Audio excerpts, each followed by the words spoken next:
Grand Rise. This is Willie Whittle. It shall be dope. This is the podcast. Let's get into it. March 8th, International Women's Day. Happy International Women's Day. I definitely want to speak on a couple of things pertaining to me, but pertaining to that day in specifics. The people who are embraced in International Women's Day, they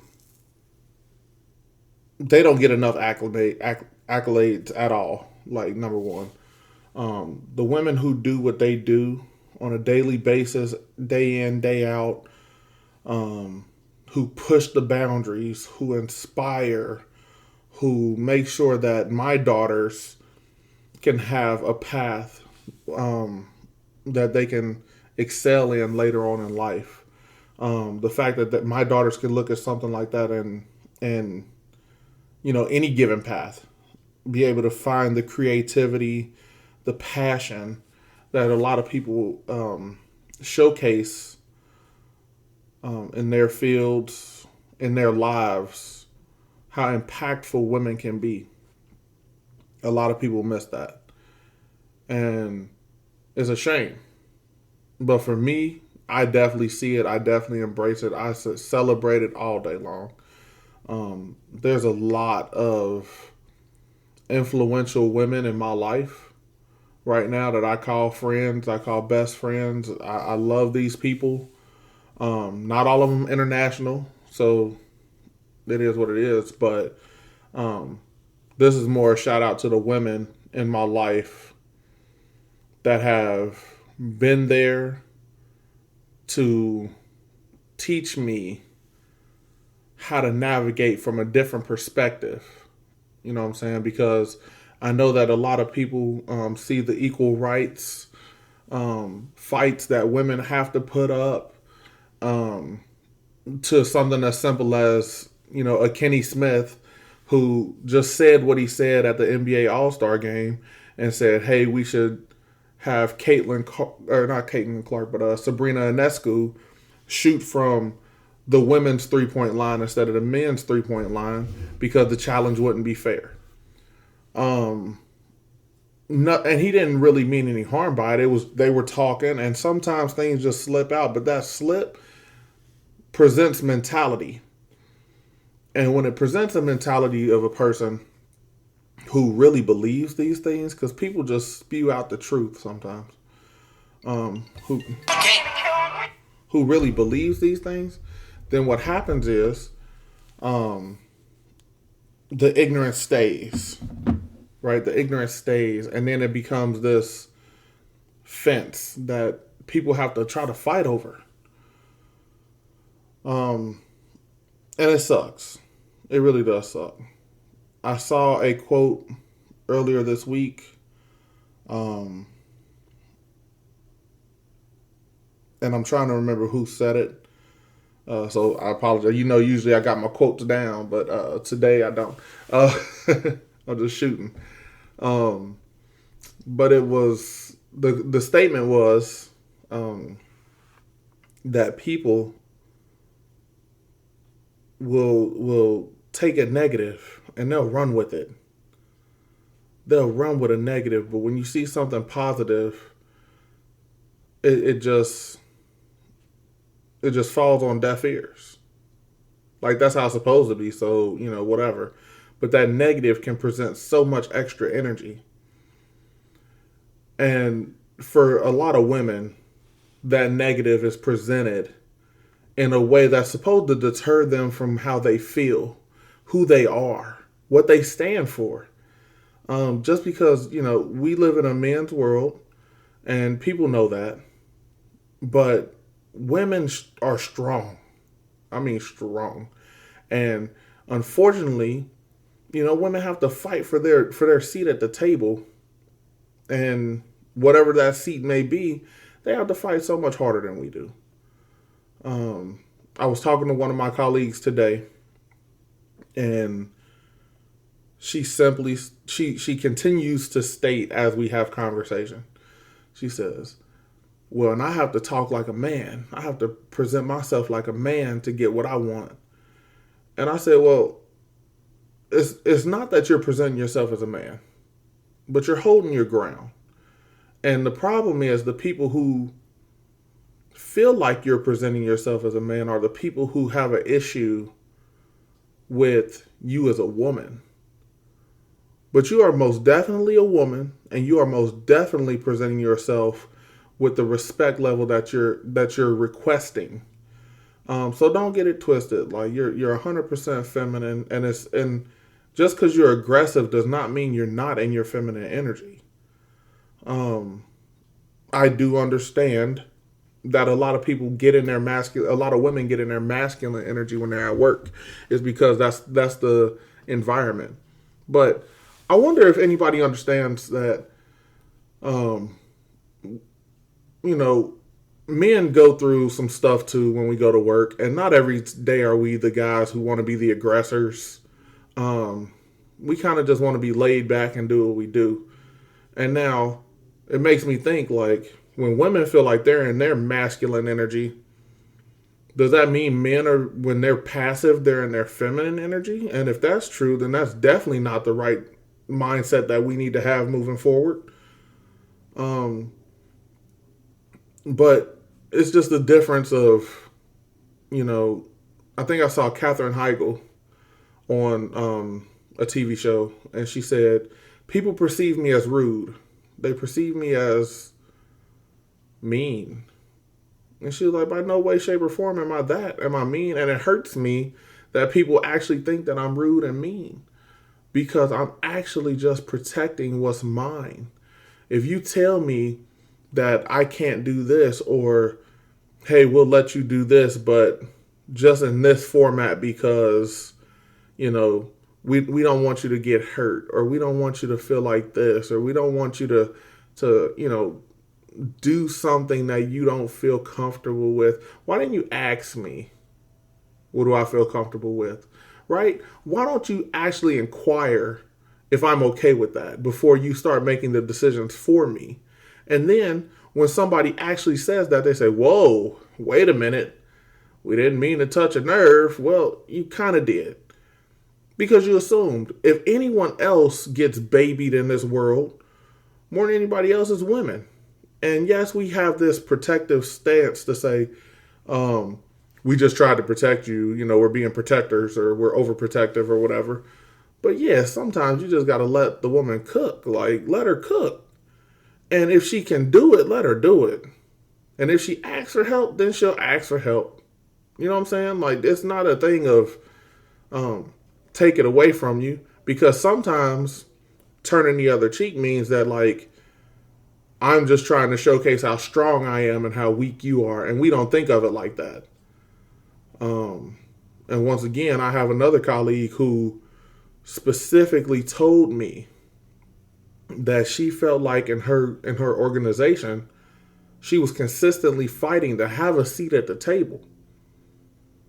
And for many years in this organization, just couldn't, like, she did everything that she could, a dynamic person, you know what I mean? And still not getting a seat at the table bothered her. I have another colleague, one of my best friend. She does dynamic work day in and day out, and still the thing that they chose to hold over her head was her work location. So sometimes women deal with passive power struggles that men try to utilize and say, "Oh yeah, well, we don't like something, right? So we're going to pick at it and we're going to use this." And it's a terrible tactic to try to to try to see whose is bigger, right? And it's not fair. It's totally not fair. We as men need to really embrace and stand behind women when they show up at the table. Show the support, not the fact that they need to be protected, but just that they need to be stood with. and they need allies. They don't need protectors. They don't need shields. They need swords. They need the help with the fight. They need assistance with that. We have to be strong advocates, especially for the women that we love, especially for the women that we don't know. We got to fight for everybody because we have daughters, we have nieces, we have granddaughters that are popping up and they're going to live in this world. And if we don't build it or shape it the way that we want to now, then it's going to be a very messed up world for them when they move forward. So, truly happy International Women's Day. I love the women that are in my circle, in my heart. I love all women, so please don't get it twisted. I want everyone to strive to be the best person that they can be and continue to just push because we're going to gain some ground. It's a movement. It's a movement. Just like I'm pro-black all the time, all day long. I'm voting for the black people. I'm voting for the black people. Don't take it like I'm not voting for the white people either. Don't take it like I'm not voting for anybody else. I want to see my brothers and sisters win. I want to see my people win, of course. But I like seeing people win all together.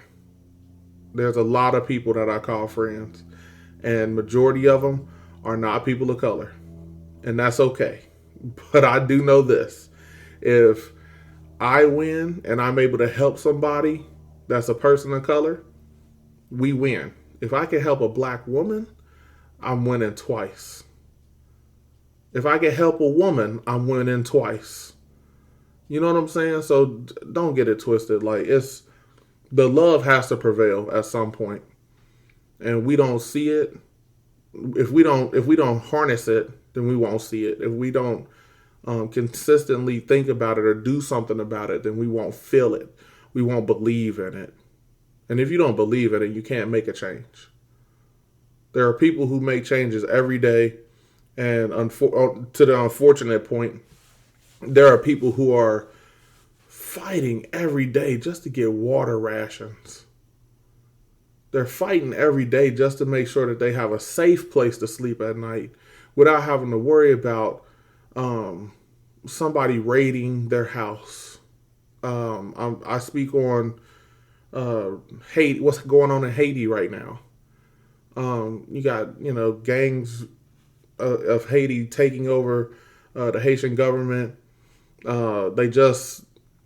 In Port-au-Prince, they just raided a prison, released 4,700 inmates. It's tyranny.